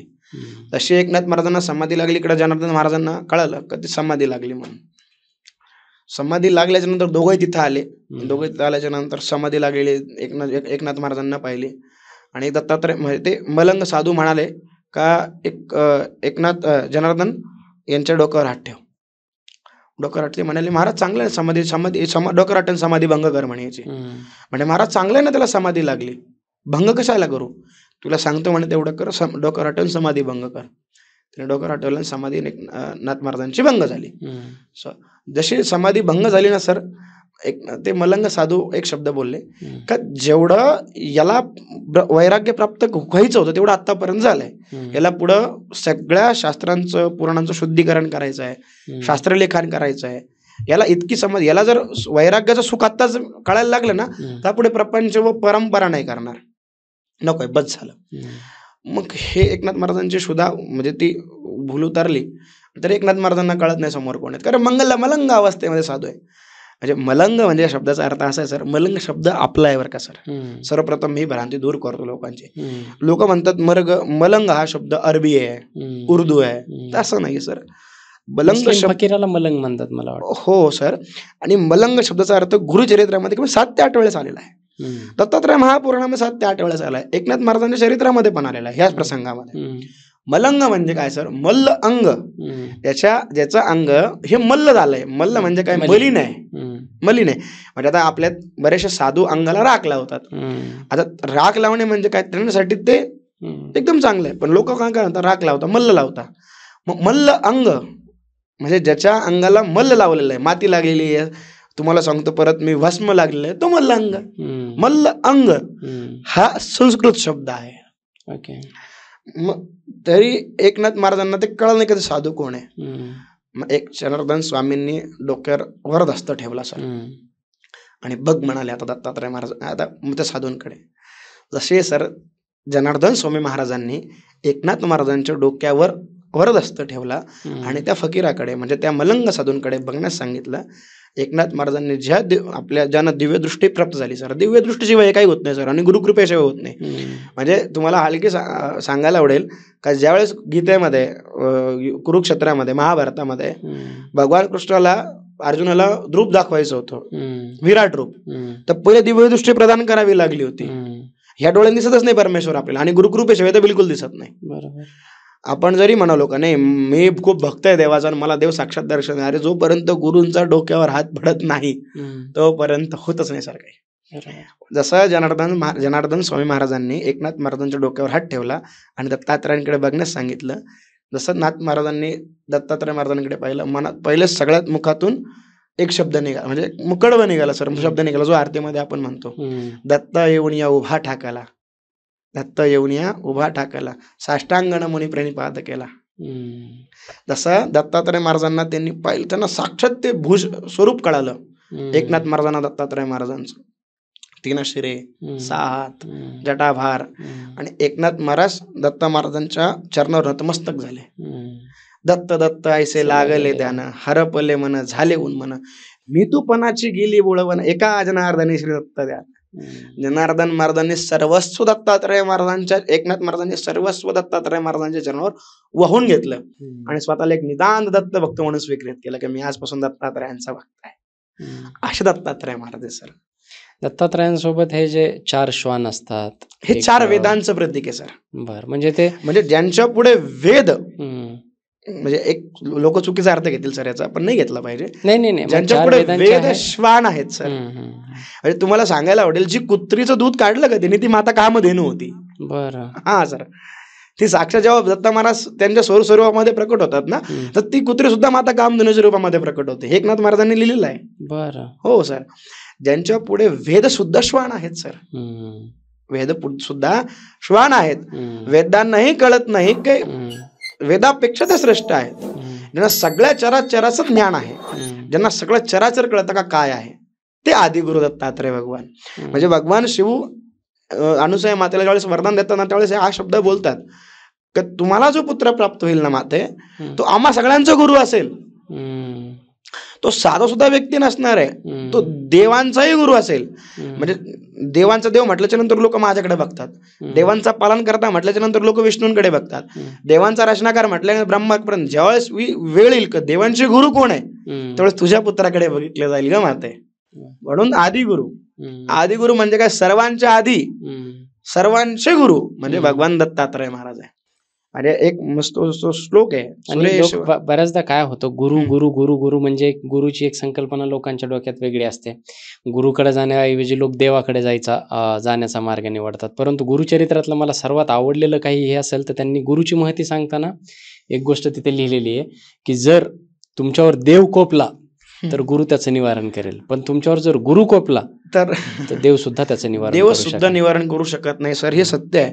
आणि गुरूंकडे जाताना सर माझं एक वैयक्तिक मत आहे, म्हणजे मी नेहमी म्हणत असतो, कारण आपल्याला गुरु भेटले ना सर, आपल्याला देवाची गरज नाही.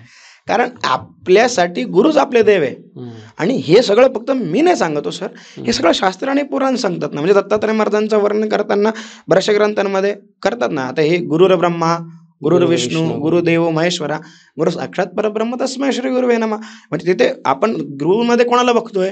त्रिदेवांना बघतोय ना, ब्रह्मा, विष्णू आणि महेश. आणि ते ब्रह्मा विष्णू महेश एकत्र तिथे कोण आहेत? दत्तात्रय, भगवान दत्तात्रय आहे ना सर, आदि गुरु, सगळ्या चराचराचे गुरु आहे. म्हणजे मी तर आपल्या पॉडकास्टच्या माध्यमातून सांगाल, जर एखाद्या व्यक्तीला योग्य गुरु नाही मिळाला ना सर, दत्तात्रय महाराजांना गुरु म्हणलं तरी चालतंय. हो, तरी चालतंय. ती म्हणजे तशी ऑथॉरिटी आपल्या महाराजच देतात. महाराजच त्याचे गुरु होतात, कारण ते संपूर्ण चराचराचे गुरु आहेत. असं म्हणजे नवनाथ भक्तिसारानुसार जर आपण पाहिलं तर नवनाथांना इथपर्यंत आणणारे दत्तात्रय महाराजच आहेत. म्हणजे तुम्हाला एक छोटासा इन्सिडेन्स मी सांगतो सर. दत्तात्रय महाराजांनी भर्तरीनाथांना उपदेश केला. भर्तरीनाथांना उपदेश केला आणि भर्तरीनाथांना उपदेश केल्याच्या नंतर त्यांची अपेक्षा होती की भर्तरीनाथांनी संन्यास घेऊन पुढे कार्य करावं. पण भर्तरीनाथांचं पिंगला राणी संग लग्न झालं. नवनाथ भक्तिसाराचं मी सांगतो तुम्हाला, आज 27वा अध्याय. बरोबर. तर पिंगला राणी संग लग्न झालं सर, पण ते अनुग्रहित होते दत्तात्रय महाराजांचे. आणि अनुग्रहित असल्याच्या नंतर त्यांना दत्तात्रय महाराजांनी सर उपदेश केलेला होता. आणि त्यांचं कार्य प्रपंचात अडकणेच नव्हतं. त्यांचं कार्य सृष्टी तलावर येऊन या सृष्टीमध्ये वासुरी शक्तींचा प्रादुर्भाव कमी करणे आणि भक्ती मार्ग महात्म्य वाढवणं होतं.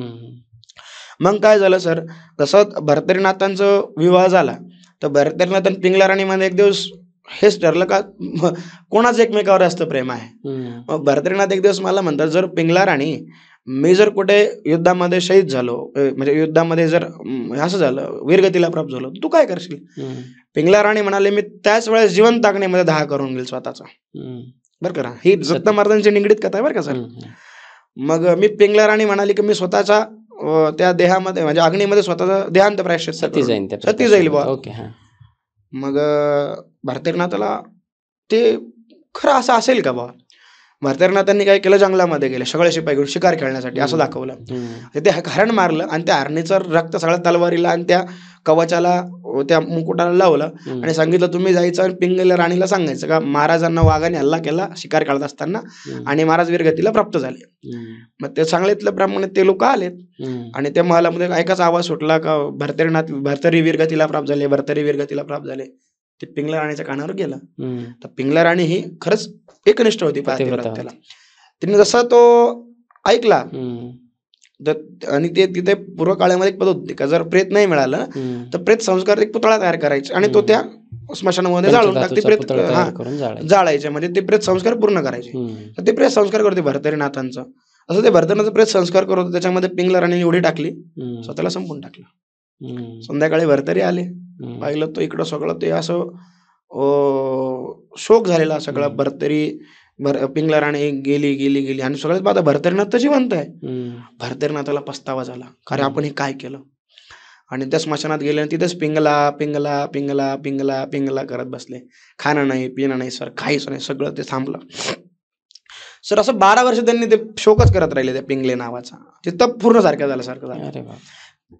आणि मग ते सूर्यदेवांनी पाहिलं, कारण भर्तरीनाथ हे सूर्यपुत्र आहे. आणि भर्तरीनाथ सूर्यदेवांनी ते सगळं पाहिलं आणि गिरनार पर्वतावर आले सर. दत्तात्रय महाराजांचं अक्षयस्थान असलेल्या गिरनार पर्वतावर महाराज विराजमान होते. महाराजांना नमस्कार केला, महाराज तुमचं तुमच्या शिष्यांकडे लक्ष नाही का हो महाराज. महाराज म्हणाले काय झालं. म्हणे माझा पुत्र भर्तरी जो तुमचा शिष्य आहे त्याची अवस्था बघा ना तुम्ही सध्या काय झाली. 12 झाले तो एका स्मशानामध्ये विरक्त घेतलंय म्हणे त्याने. मग दत्तात्रय महाराजांनी आपल्या त्रिनेत्राने पाहिलं आणि एक सांगितलं का हे सगळं माझं लक्ष हे जे सगळं चालू आहे ह्या विधिलिखित तिला चालू आहे त्याचं इथपर्यंतच पिंगला राणीशी भवितव्य होतं. याच्यानंतर त्याला वैराग्य धारण करून संन्यास घेऊन त्याला कार्य करायचं आहे. दत्तात्रय महाराजांनी एक युक्ती लढवली का आता त्याला समजून आणण्या म्हणजे आता वैराग्य एवढं आहे आणि तो ऐकणार नाही, पण त्याला एवढं समजून कोण आलेलं. मग ते गोरक्षनाथ महाराजांवर जबाबदारी दिली गेली सगळी. मग दत्तात्रय महाराजांनी गोरक्षनाथजी महाराजांचं स्मरण केलं. मग गुरु गोरक्षनाथजी महाराज आलेलेच होते भेटायला त्यांना. मग ते आले, म्हणाले काय झालं महाराज, मला का बोलवलंय. म्हणे तुम्हाला माझा एक शिष्य आहे, त्याचं नाव भर्तरीनाथ आहे, त्याला तुम्हाला शुद्ध पंथामध्ये आणायचं आहे. असं असं त्याचं कार्य आहे. तो स्मशानामध्ये बसला तर ते तुम्ही कसं आणायचं ते बघा, पण त्याला शुद्ध पंथामध्ये येऊन परत माझ्याकडे गिरनारला घेऊन या. गोरक्षनाथांनी दत्तात्रय महाराजांचा आदेश घेतला आणि ते निघाले. निघाल्याच्या नंतर त्या स्मशानामध्ये आले, त्यांनी व्यानास्त्रोयोजन केलं. मग ते क्षणात तिथे पोहोचले. त्यांनी पाहिलं तर हे स्मशानामध्ये बसले होते. तिथे तिथं पिंगला पिंगला पिंगला पिंगला असं करत बसलेले होते. त्यांनी ते पाहिलं. मग त्यांनी आता पाहिलं काय यांचं आता ज्यांच्या डोक्यातून हे काढायचं आणि ना रितसर वैराग्य द्यायचं. मग आता त्यांनी पाहिलं का हा शोक. मग त्यांनी काय केलं सर, एक मडकं घेतलं, त्याला छान अशी रंगरंगोटी केली, थोडेसे त्याचे चित्र बनवले गोरक्षनाथांनी आणि ते मडकं घेऊन खेळायचे ते सारखं तिथे स्मशानामध्ये. इकडून चक्रा मार तिकडून चक्रा मार. ते भर्तरीनाथांनी पाहिलं, त्यांना वाटलं साधू आहे काहीतरी झालंच. आणि जोरात ते मडकं नेलं त्या बरोबर स्मशानासमोरच फोडलं. जसं फोडलं ते फुटाचं त्याचे किलचेक्कीळ झालं. लागले गोरक्षनाथजी महाराज मोठ्या मोठ्यानं रडायला तिथं. आहा माझं मडकं इतकं सुंदर होतं, इतकं छान होतं, कसं काय पडलं, आता किती सुंदर होतं आणि मेजवर किती नष्काम, इतके मोठे मोठे रडायला लागले ते का त्यांच्या ते कुतूहलच वेगळं, त्या शोकाचं कुतूहल वाटायला लागलं शोकाचं कुतूहल वेगळं कसं असं काय चालू आहे. मग ते सगळं ते भरतनाथांनी पाहिलं की काय चालू आहे. हा तर योगी आहे, साधू आहे, गळ्यामध्ये शैली शेंगी आहे, जटाचा डोईवर भार आहे, इतका सुंदर हा साधू, असं काय या संसारामध्ये अडकलेला आहे. करायला लागला. म्हणून ते आले जोरात तिथे म्हणायला. आणि तिथे म्हणाले काय तुम्हाला पडतं का, साधू असून तुम्ही इतकं मडक्यासाठी करताय. म्हणे नाही नाही ते माझं लय प्रिय होतं. अहो म्हणे आपण ज्यावेळेस एखाद्या देवाचा किंवा एखाद्या साधूकडून अनुग्रह घेतो, आपल्या सगळ्या गोष्टी निशुल्क आहे म्हणे. आपल्यासाठी या कुठल्याच गोष्टी लागत नाही म्हणे. आपण शोक केला नाही पाहिजे म्हणे. मग गोरक्षनाथ म्हणे मग तुम्ही काय करताय. मी शोक करतोय बरोबर आहे, तुम्ही काय करताय.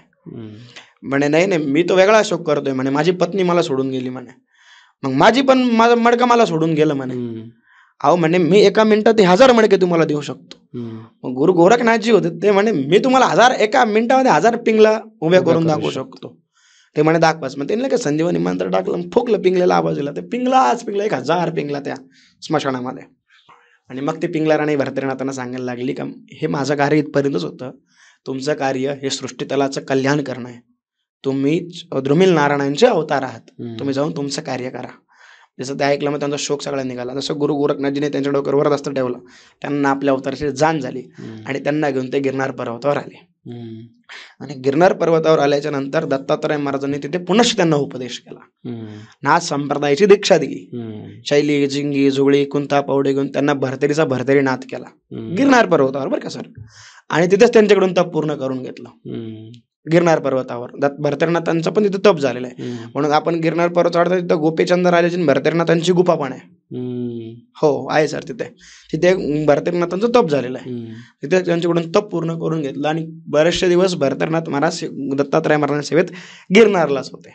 बरं. हो म्हणजे गिरनारच्या त्या याच्यामध्ये आपण ज्यावेळेस गिरनार परिक्रमा करतो त्रिपुरारी पौर्णिमेला, त्यावेळेस भरतनाथ महाराजांनी स्वतःच्या यात्रेने बनवलेले कुंड, त्याला भरतरी कुंड पण म्हणतात, ते गिरनारच्या जंगलामध्ये आहे. सर अशी कथा आहे गिरनारची.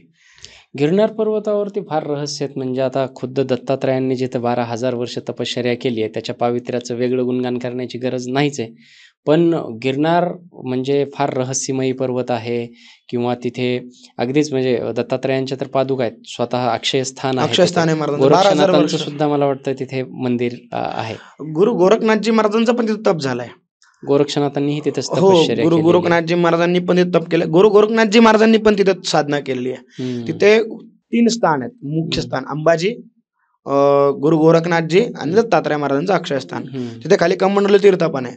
आणि तिथे गोरक्षनाथजी महाराजांनी तप केलं तर गुरु गोरखनाथजींची धुनी आहे. ते नाथ संप्रदायाच्या आमच्या नाथ संप्रदायाच्या साधूच्या अंडरमध्ये ते आहे. ते सिद्ध स्थान आहे गुरु गोरखनाथजी महाराज.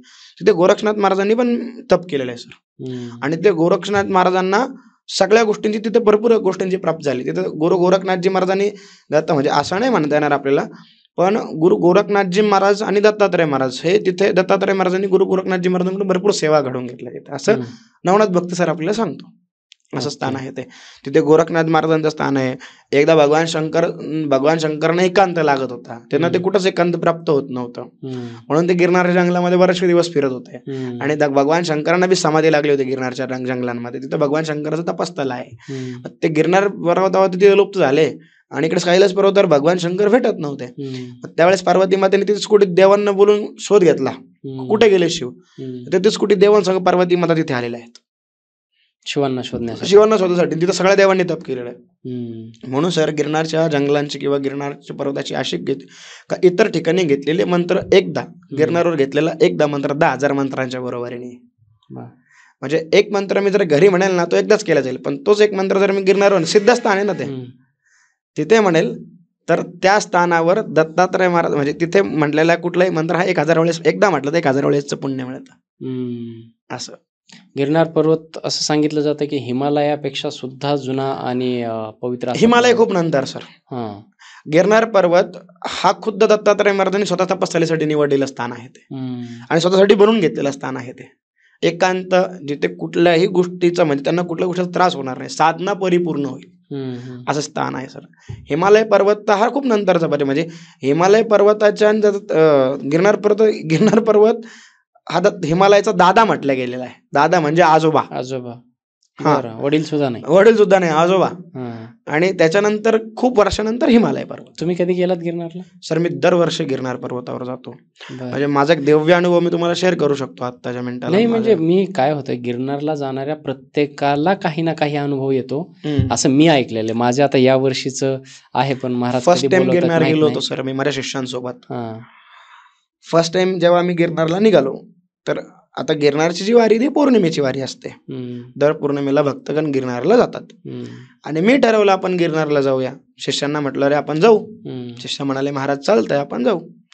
मग आम्ही सगळी तयारी केली आणि आम्ही गिरनारला गेलो. मग आम्ही पहिले इथून सर्वप्रथम आम्ही याला द्वारकेला गेलो. भगवान कृष्णाचं दर्शन घेतले, बेट द्वारका केली, सोमनाथजींचं दर्शन केलं आणि गिरनारला मुक्कामी आलो. आता सगळे लोक रात्री चढवते, आम्ही इतके जाम झाले होते. पोरांना म्हटलं आपण सकाळी चढायला सुरुवात करू. पोरांनो आपण दिवसा म्हणजे आपला गिरनार बघता येईल ना. 10,000 पायऱ्या आहेत. 10,000 पायऱ्या सर. म्हणजे 5,000 पायऱ्यावर माता अंबाजी आहे. सरळ परत 5,000 पायऱ्यावर अंबाजी. असे वेलनाथ महाराजांचं स्थान आहे, भरपूर स्थान आहे. 5,000 पायऱ्यावर अंबाजी माता आहे. त्याच्यानंतर गुरु गोरखनाथजी, म्हणजे पहिले चढायचं अंबाजीपर्यंत. मग अंबाजी माता गेल्याच्यानंतर थोडंसं अजून थोडं चढायचं, मग समोर गोरखनाथजींना दिलं, परत खाली उतरायचं, मग परत चढायचं गुरु गोरखनाथजी, मग परत खाली उतरायचं कमंडलूला, मग परत तिथून वर चढायचं अक्षयस्थानावर. सर्वात वरती सगळ्यात वर भगवान दत्तात्रयजी महाराज. आणि आम्ही चढायला सुरुवात केली सर. चढायला सुरुवात केली तर चढत असताना आम्हाला आता येईल मग येईल, आता येईल मग येईल, आता येईल मग येईल. पोचलो बघच तरी. उतरताना संध्याकाळ झाली सर आम्हाला. दर्शन वगैरे इतके सुंदर झाले सर आमचे. म्हणजे गुरु गोरखनाथजी बाबांच्या मंदिरात तेव्हा काम चालू होतं. तिथे आता माझे खूप चांगले मित्र योगेश्वरी लक्ष्मणनाथजी महाराज तिथे होते. म्हणजे ते माझे चाचा गुरु लागतात नात्याने. तेव्हा माझी संन्यास दीक्षा झालेली नव्हती. त्यांनी आम्हाला भरपूर मार्गदर्शन केलं, काय ऐसा नाही ऐसा करना आहे. आणि मग तिथून आम्ही जसं खाली प्रसाद घेतला. वराक्ष येताना काय झालं सर, आम्हाला माहीत नसल्यामुळे तिथे रोपवे होता त्यावेळेस, अजून बी आहे. अर्ध्यातून आहे अंबाजीपर्यंतच आहे. आम्हाला रिटर्नला तो 5 वाजता बंद झाला. आणि आम्हाला येत खाली म्हणजे फक्त अंबाजीपर्यंत जायला 7 वाजले. तिथून तर लाईट आहेत, पण अंबाजीपासून काही ठिकाणी लाईट नाहीये. आम्हाला भीती वाटली का कसं उतरायचं. बरं काही शिष्य पार उतरून गेले होते. मी आणि माझे सगळ्यात प्रथम शिष्य, आम्ही 2-3 जण वर होतो. म्हटलं आता काय करावं, आता उतरायचं तर खाली आहे, पण दिसा ना काही. सर काय माहिती कुठून एक श्वान आला. श्वान सर बरं का आला आणि आमच्या पश्चिम बरोबर उभा राहिला. मग श्वान उभा राहिल्याच्या नंतर आमच्या पुढे जाऊन भुकायचा बघतो तो. आणि तो भुकणं थांबलं का आम्ही चालायचो सर. अंबाजी मातेच्या पायरीपासून तो आमच्या जिथं आम्ही राहत होतो स्वामी समर्थ मठामध्ये सर, तिथपर्यंत श्वान आमच्या सोबत आला खाली. सर रिअल सांगतो, माझ्या अंगावर काटा आला श्वान. आणि असे आम्ही पहिल्या शेवटच्या पायरीवर जिथं आपण कापूर प्रज्वलित करतो तिथे थांबलो. जाऊन साईडला बसून घेतलं त्यांनी. जाऊन साईडला बसून घेतलं सर त्या श्वानाने. दत्ता महाराजांची ती मूर्ती तिथं जाऊन तिथं बसून घेतलं सर त्यांनी. आम्ही इतके सगळे बघत राहिलो. आम्ही त्याला नमस्कार केला सर. आणि फक्त नमस्कार केला आणि आमच्या 2-3 जणांची वाट बघत होती म्हणून कुठं आले ते पाहायला गेलो, श्वान गायब झाला सर. आम्ही त्या श्वानाला परत पोरं गेले, त्याला 100 बारी पण होतो, तो श्वान नाही दिसला सर, नाही दिसला. बरं श्वान पण असा नाही सर, त्याच्या मुखावर एक वेगळ्याच प्रकारचं तेज होतं सर. माझा म्हणजे मी एकटाच नाही, माझे शिष्य पण आज बी आहेत सगळे. आम्हाला जिवंत आलेला गिरनार पर्वताचा अनुभव आहे. हो, जिवंत आलेला अनुभव. आणि त्या अंबाजी मातेच्या पायरीपासून जर आम्ही थोडं पुढे चालू लागलो का, त्याला काय वाटलं का तो भुकायचा आणि आम्हाला म्हणायचं, म्हणजे त्याचं म्हणणं थांबा, मी पहिलं पळायचा पुढे. मग आम्ही तिथून गेल्याच्या नंतर मग तो भुकून थांबलं का आम्ही पुढे चालायचो. तो पुढे चालायचा आम्ही मागे चालायचो, तो पुढे चालायचा आम्ही मागे चालायचो. सर एखादा श्वान आहे 4-5 पायऱ्या तुमच्या संघ उतरला सर, 5,000 पायरी कोणी उतरेल का? दत्तात्रयानेच पाठवलं, साक्षात महाराजांनी पाठवलेला आहे तो विषय.